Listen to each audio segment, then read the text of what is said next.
महाकारुणिक सम्यक संबुद्धांनी पाहिले की मानवी मन तीन मुख्य गाठीमध्ये आसवांमध्ये अडकलेले आहे.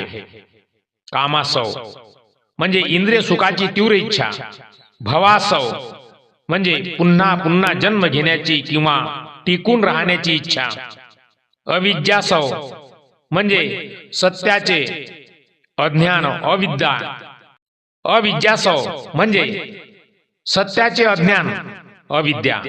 महाकारुणिक सम्यक संबुद्धांनी आपल्या प्रज्ञेच्या जोरावर या तिन्ही आसवांचा मुळापासून नाश केला.